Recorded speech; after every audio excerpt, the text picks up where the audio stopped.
बंधुगण समस्त को स्वागत आज वीडियो आपण मान निश्चित रूप से गोटे इंपोर्टेंट और खास वीडियो। ये वीडियो साधारणतः ओडिशार समस्त शिक्षक शिक्षयित्री मानक जो मैंने नौकरी एसबीआई ट्रेनिंग जो मैंने नौ भी नहांती समस्त वीडियो। तो साधारणतः एसबीआई ट्रेनिंग हूँ स्कूल बेस्ड असेसमेंट ट्रेनिंग जेटा कि हूँ 2024 मसीह चली बर्तमान चली नेक्स्ट हूँ आपण तार अन्य हूँ समृद्धि। तो आसतु आज से स्कूल बेस्ड असेसमेंट ट्रेनिंग रे आपण मानकर जो प्राक आ परवर्ती मान निर्धारण प्रश्न से प्रश्न गुड़िक और तार उत्तर माने ट्रेनिंग को जीवा पूर्व जो प्रश्न आसवा पर जो नहीं सारा पर जो प्रश्न उत्तर दो तार स्कोरिंग करा जाए से प्रश्नर सठिक उत्तर आज मुझे आपण कहि साधारणतः हूँ जतटी प्रश्न अच्छी 17टी प्रश्न अच्छी से 17टी प्रश्नर सठिक उत्तर आज मुझे आपण मानक कहि। तो भिडियोटी को स्टार्ट करिया पूर्वर बंधुगण कहि रखुछि जदि आपण माने प्रथम थर पई चैनल को विजिट करूचंती बा चैनल को सब्सक्राइब करि नांती तो लेके द्वारा सब्सक्राइब बटन को दबाई सब्सक्राइब करंतु और ता सहित बेल आइकन को दबाई दियंतु जहाँ फल एई चैनल द्वारा प्रस्तुत प्रत्येक भिडियोर नोटिफिकेशन आपण पाखरे आगे पहुँची पारिबो। तो शिक्षक शिक्षयित्री बंधुगण आसंतु किछि नुआ जानिबा किछि नुआ शिखिबा। तो एटा जो चली समृद्धि बा स्कूल बेस्ड असेसमेंट जेटा कि कह जाए विद्यालय भित्तिक मान निर्धारण। तो साधारणतः ता भितर असेसमेंट उपर बेसी कथा अछि तेणु आज जो प्रश्नर उत्तर आम गोटे पर गोटे आलोचना करवा जेटा कि आपणकर निश्चित रूप से जानिबा दरकार बा काम आसिबो। तो प्रश्न नंबर 1 आपण देखंतु 1 स्टार्ट करिया पूर्व कहि रखुछि निश्चित रूप से लाइक करि दियंतु। तो प्रश्न नंबर 1 देखंतु देइछि निम्नलिखित धारा मध्यरु शिक्षा अधिकार अधिनियमर केउं धारारे मान निर्धारण कथा उल्लेख कर धारा 25 धारा 27 धारा 29 धारा 31। तो साधारणतः तार ठीक उत्तर हूँ धारा 29 जेटा कि आपणकर जे शिक्षा अधिकार अधिनियम जो धारा रही मान निर्धारण सी हूँ धारा 29 जो शिक्षा अधिकार अधिनियम रही से मान निर्धारण कथा बा असेसमेंट कथा कहुपर आसतु 2 नंबर प्रश्न को देवा जातीय उपलब्धि सर्वेक्षण 2021 केउं प्रकार मान निर्धारण उपर पर्यवेसित। यार ठीक उत्तर हूँ व्यापक स्तरीय मान निर्धारण। प्रश्न नंबर ए जेटा कि बी रे अच्छी विद्यालय भित्तिक मान निर्धारण सी उभय बी डी कौन सी नुहे प्रकृत में तार ठीक उत्तर हम ए जे व्यापक स्तरीय मान निर्धारण हम तार ठीक उत्तर जापारे जातीय उपलब्धि सर्वेक्षण 2021 जो होता तार व्यापक स्तरीय मान निर्धारण उपर पर्यवेसित होता। तापर नेक्स्ट आम जा 3 नंबर प्रश्न को 3 नंबर प्रश्न कहूँ निम्नलिखित मध्यरु केउंटी शिक्षण मान निर्धारण उदाहरण नुहे। शिक्षण मान निर्धारण विषय आसिले आपर वार्षिक परीक्षा ऑप्शन दूचे गृह कार्यर मान निर्धारण वृत्ति परीक्षा उपरोक्त समस्त ये 4टा दूचे।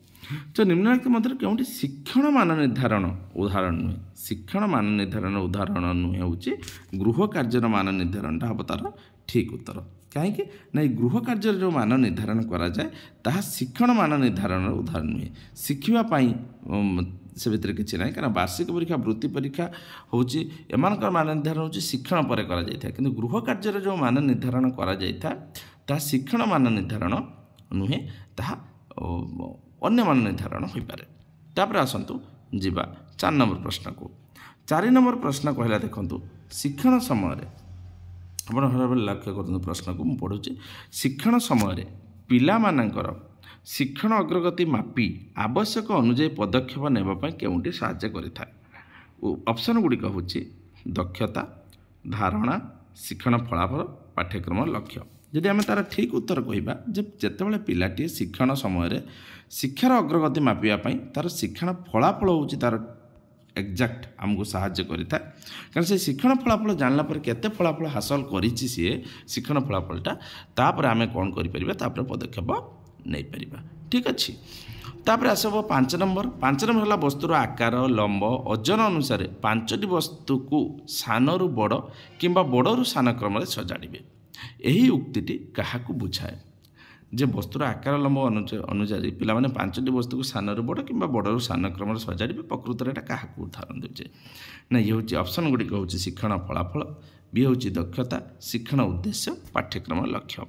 प्रकृत में ठीक उत्तर हूँ कौन आपण मैंने देखूँ ना शिक्षण फलाफल कहीं ना शिक्षण फलाफल हूँ एमती एक क्राइटेरिया जेटा कि ପିଲା କ'ଣ ଶିଖିଲା ପଢ଼ି ସାରିଲା ପରେ କ'ଣ ଶିଖିବ ସେଇଟାକୁ ଦର୍ଶାଇଥାଏ। ତେଣୁ ଯେଉଁ ସଜାଡ଼ିବା ଏଇଟା ହେଉଛି ଶିକ୍ଷଣ ଫଳାଫଳ ଉପରେ ପର୍ଯ୍ୟବେସିତ। ନେକ୍ସଟ ଯିବା 6 ହେଉଛି 5 ନମ୍ବର ପରେ ଆସିଗଲା କ'ଣ ଏଇଟା 4 ନମ୍ବର ପ୍ରଶ୍ନ। ଏଇଟା ଭୁଲ ଦେଇଛି, ପ୍ରିଣ୍ଟିଂ ମିଷ୍ଟେକ୍ ଭୁଲ ଅଛି। ତ ଆମେ ଏଇଟା 5 ନମ୍ବର ପ୍ରଶ୍ନ ପରେ ଏଇଟା 6 ନମ୍ବର ପ୍ରଶ୍ନ ହେବ। ବୁଝିପାରିଲେ, ଏଇଟା 6 ନମ୍ବର ପ୍ରଶ୍ନଟା ହେବ। ତ ଠିକ୍ ଅଛି, ଏଠି ପ୍ରଶ୍ନ ଦୁଇଟା 4, 5 ରିପିଟ୍ ହେଇଛି। 17ଟି ପ୍ରଶ୍ନ ହେବ ମୁଁ କହୁଥିଲି, 15ଟି ଦେଇଛି। ତ ଏଇଟା ଦେଖନ୍ତୁ, ଏଇଟା 6 ନମ୍ବର ପ୍ରଶ୍ନକୁ ଠିକ୍ କରିଦେବା। ଏଇଟା ହେଉଛି 6 ନମ୍ବର ପ୍ରଶ୍ନ।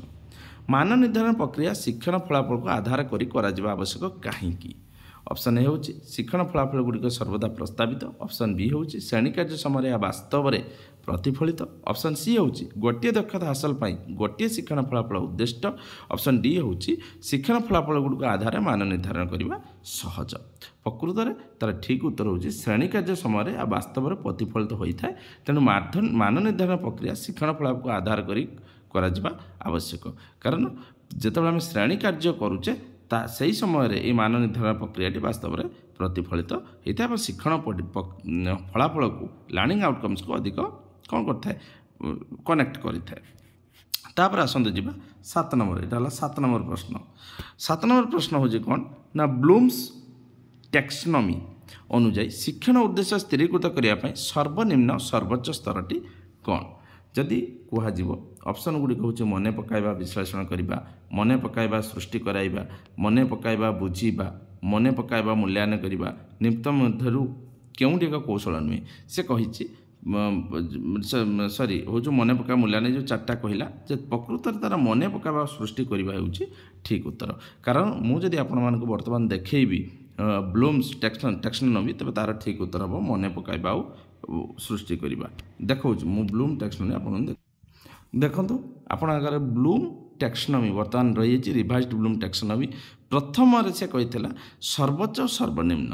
ଦେଖନ୍ତୁ, ସବୁଠୁ ଉପରେ ଅଛି ସୃଷ୍ଟି କରିବା, ତାପରେ ଅଛି ମୂଲ୍ୟାୟନ କରିବା, ତାପରେ ଅଛି ବିଶ୍ଳେଷଣ କରିବା, ତାପରେ ଅଛି ପ୍ରୟୋଗ କରିବା, ତାପରେ ଅଛି ବୁଝିବା, ତାପରେ ହେଉଛି ମନେ ପକାଇବା। ତାହେଲେ ସବୁଠୁ ସର୍ବନିମ୍ନ ସ୍ଥଳ ରହୁଛୁ ଯେଟାକି ରହୁଛୁ ମନେ ପକାଇବା, ଉଚ୍ଚରେ ରହୁଛୁ ସୃଷ୍ଟି କରିବା, ଯେଟାକି ଆପଣମାନଙ୍କୁ ମୁଁ କହିଥିଲି। ତ ଠିକ୍ ଅଛି, ଯେଉଁଟାକି ଆପଣମାନଙ୍କୁ ମୁଁ କହିଥିଲି ମନେ ପକାଇବା ଆଉ ସୃଷ୍ଟି କରିବା। ମନେ ପକାଇବା ହେଉଛି ତା'ର ସର୍ବନିମ୍ନ ଓ ସର୍ବୋଚ୍ଚ ହେଉଛି ସୃଷ୍ଟି କରିବା। ତାପରେ ଆସନ୍ତୁ ଯିବା 7 ନମ୍ବର 8 ନମ୍ବର ପ୍ରଶ୍ନକୁ। ନିମ୍ନୋକ୍ତ ମଧ୍ୟରୁ 6 ନମ୍ବର ଦିଆଯାଇଛି, କିନ୍ତୁ ସେଟା 8 ନମ୍ବର ପ୍ରଶ୍ନ। ଏଇଟା 8 ନମ୍ବର ପ୍ରଶ୍ନ। ନିମ୍ନୋକ୍ତ ମଧ୍ୟରୁ କେଉଁଠି ଏକ କୌଶଳ ନୁହେଁ? ସେ କହୁଛି ପର୍ଯ୍ୟବେକ୍ଷଣ, ପ୍ରକଳ୍ପ କାର୍ଯ୍ୟ, ପରୀକ୍ଷଣ, ରୁବ୍ରିକ୍ସ। ତା'ର ଠିକ୍ ଉତ୍ତର ହେଉଛି ରୁବ୍ରିକ୍ସ ଗୋଟେ କୌଶଳ ନୁହେଁ। ତାପରେ ଆସନ୍ତୁ ଯିବା 9 ନମ୍ବର ପ୍ରଶ୍ନକୁ। ମାନ ନିର୍ଦ୍ଧାରଣ, ଏଇଟା ହେଉଛି 9 ନମ୍ବର ପ୍ରଶ୍ନ ହେବ। ମାନ ନିର୍ଦ୍ଧାରଣର ମାଧ୍ୟମକୁ କ'ଣ କୁହାଯାଏ? ସାଧନୀ ନା ପ୍ରକ୍ରିୟା ନା କୌଶଳ ନା ପ୍ରନ୍ଥା? ତାକୁ କୁହାଯାଏ କୌଶଳ। କୌଶଳ ହେବ ତା'ର ଠିକ୍ ଉତ୍ତର। ତାପରେ ଆସନ୍ତୁ 10 ନମ୍ବର ପ୍ରଶ୍ନକୁ ଯିବା। ଏଇଟା ହେଲା 10 ନମ୍ବର ପ୍ରଶ୍ନ। ଏଇଟା 8 ଦିଆହେଇଛି। ନିମ୍ନୋକ୍ତ ମଧ୍ୟରୁ କେଉଁଟି ଶିକ୍ଷାର୍ଥୀଙ୍କର କୃତିକୁ ମୂଲ୍ୟାୟନ ନିମନ୍ତେ ବ୍ୟବହାର କରାଯାଏ? ଘଟଣାବଳୀ ବିବରଣୀ, ପୋର୍ଟଫୋଲିଓ, ପ୍ରକଳ୍ପ କାର୍ଯ୍ୟ, ସୋସିଓମେଟ୍ରିକ୍। ପ୍ରକୃତଟା ଠିକ୍ ଉତ୍ତର ହେବ ପୋର୍ଟଫୋଲିଓ। ତେଣୁ ବି ହେବ ତା'ର ଠିକ୍ ଉତ୍ତର। ତାପରେ ଆସିବା 10 ଗଲା 10 ପରେ ଏଇଟା ହେଉଛି 11, ଯେଟା 9 ଆପଣଙ୍କ ଆଗରେ ଅଛି। 9 ନମ୍ବର ପ୍ରଶ୍ନ। ଏଇଟା ହେଉଛି 11 ନମ୍ବର ପ୍ରଶ୍ନ, କାରଣ 2ଟା ଏକ୍ସଟ୍ରା ଅଛି। 17ଟା ହେବ। ସବୁ ନ୍ୟସ୍ତ କାର୍ଯ୍ୟ ପ୍ରକଳ୍ପ କାର୍ଯ୍ୟ ନୁହେଁ କାହିଁକି?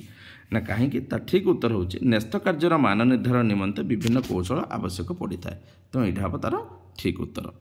ଏବଂ ନ୍ୟସ୍ତ କାର୍ଯ୍ୟର ଅନ୍ୟର ସହାୟତା ଆବଶ୍ୟକ ପଡ଼ିନପାରେ, ଏଇଟା ହେବନି। ନ୍ୟସ୍ତ କାର୍ଯ୍ୟ ସମ୍ପାଦନର ପରିବେଶ ସୀମିତ, ଏଇଟା ବି ହେବନି। ନ୍ୟସ୍ତ କାର୍ଯ୍ୟ ପ୍ରଶ୍ନୋତ୍ତର ମଧ୍ୟ ସୀମିତ, ଏଇଟା ବି ହେବନି। ତାପରେ ଆସିଲା 10 ନମ୍ବର। ମାନ ନିର୍ଦ୍ଧାରଣ ମିଳୁଥିବା ତଥ୍ୟ ଡ୍ୟାସ୍। ଯେଉଁ ଏଇ ଯେଉଁ 10ଟା ହେଉଛି, ଏଇଟା ହେଉଛି 11 ନମ୍ବର ପ୍ରଶ୍ନଟା, 12 ନମ୍ବର ପ୍ରଶ୍ନଟା, ମନେ ରଖିବେ।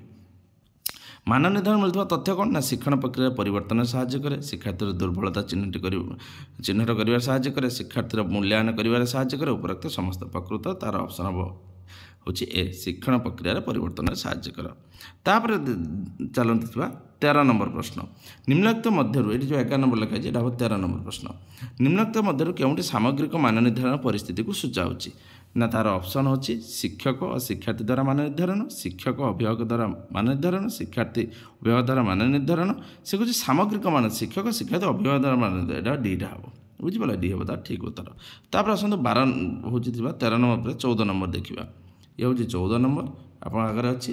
14 नंबर से कहूँ कौन ना सामग्रिक प्रगतिपत्र व्यवहार निम्नलिखित मध्य क्यों परिस्थिति अधिक उपयोगी होता है शिक्षार्थी मध्य तुलना शिक्षार्थीर दुर्बलता चिन्हट शिक्षण प्रक्रिया को उन्नति करने शिक्षार्थी स्तर निर्णय करने प्रकृत सीट हम तार ठीक उत्तर तेणु सीट हम परफेक्ट अन्य सब भूल तापर चलते जावा 15 नंबर प्रश्न को बर्तमान 13 नंबर हम 15 नंबर प्रश्न 15 नंबर प्रश्न कौन कौन देखो निम्नलिखित मध्य क्योंटे मान निर्धारण प्रक्रियार उद्देश्य शिक्षार्थीर बौद्धिक स्तर जानापी शिक्षार्थी सह बौद्धिक स्तर जानापी उभय शिक्षार्थीर बौद्धिक सहबौद्धिक स्तर जानापी डी हम शिक्षार्थीर शिक्षण प्रक्रिया को आगे नापी डीटा हम तार ठीक उत्तर तुम डीटा को मारे ठीक तापर 13 नंबर 14 नंबर देखो गला जे 14 नंबरटा जेटा कि सेटा हूँ बर्तमान आसो 16 नंबर प्रश्न है 14टा आसो आपंकर 16 नंबर प्रश्न मन रखिए 14टा आपंकर आसो 16 नंबर प्रश्न तो ये कौन हो देखो